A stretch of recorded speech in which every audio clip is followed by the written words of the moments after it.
नितिन नवीन जी, जो भारतीय जनता पार्टी के राष्ट्रीय अध्यक्ष की जिम्मेदारी जिनको सौंपी गई है। बहरहाल पहली बात तो ये पूरी तरीके से पार्टी विशेष का उनका अपना इंटरनल विषय है कि वो किसको ये जिम्मेदारी देना चाहते हैं, नहीं देना चाहते हैं। बट जिस राज्य से वो आते हैं और वो राज्य मेरा भी राज्य है, मैं भी बिहार से आता हूँ और हमारे राज्य में जात-पात, धर्म, मज़हब की राजनीति को कई राजनीतिक दल बढ़ावा देते हैं और एमवाई समीकरण के तहत इसको बढ़ाते हैं। मेरे प्रधानमंत्री का एक अपना एमवाई समीकरण है जिसमें एम में महिलाएं हैं और वाई में युवा हैं और प्रधानमंत्री जी ने हमेशा महिलाओं और युवाओं को प्रोत्साहित करने का, उनको मौका देने का काम किया। इतने बड़े विभाग की जिम्मेदारी मैं खुद भी अभी फिलहाल अपने आप को युवा में ही मानता हूँ और शायद मान सकता हूँ।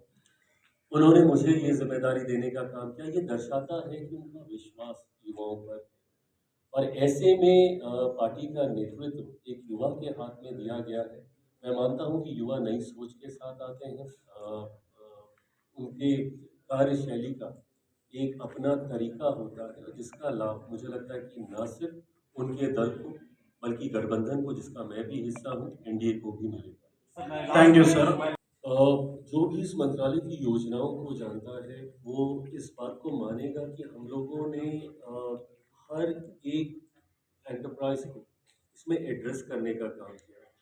वो माइक्रो हो, मीडियम हो या लार्ज हो, हर किसी के लिए योजना का निर्माण हमारे मंत्रालय की स्कीम्स में किया गया है। पीएमएफएमई एक ऐसी योजना है जिसका लाभ कतई कोई बड़ा क्या बोलते हैं उसको, कोई, हाँ, मतलब कोई बड़ा व्यवसाय नहीं ले सकता। और साथ ही में अगर आप पीएमकेएसवाई का भी अगर हम लोग ज़िक्र करें तो उसमें भी मीडियम सेक्टर के एंटरप्राइजेस ही उसमें आते हैं। पीएमएफएमई में तो माइक्रो ही आते हैं, क्योंकि ये योजना जैसा मैंने कहा कि उन युवा युवती को उद्यमी बनाने की सोच के साथ है, जो छोटे व्यवसाय के साथ अपने आप को स्थापित करना चाहते हैं।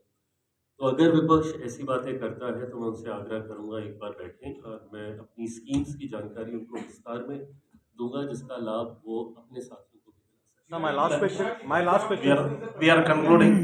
देखिए, मैं वो दल जिस सोच के साथ निकला है उनकी कहीं न कहीं मानसिकता में इस तरीके के उत्पात खड़े करना हमेशा से रहा है। ऐसे में आम आदमी पार्टी ने हमेशा लोकतंत्र की मर्यादाओं के साथ खिलवाड़ करने का काम किया। ये वही राजनीतिक दल है जो दिल्ली के रामलीला मैदान में एक पर्ची लेके घूमता था कि ये करप्ट नेता है और उसके बाद उन्हीं के साथ मिलकर सरकार बनाने का काम किया।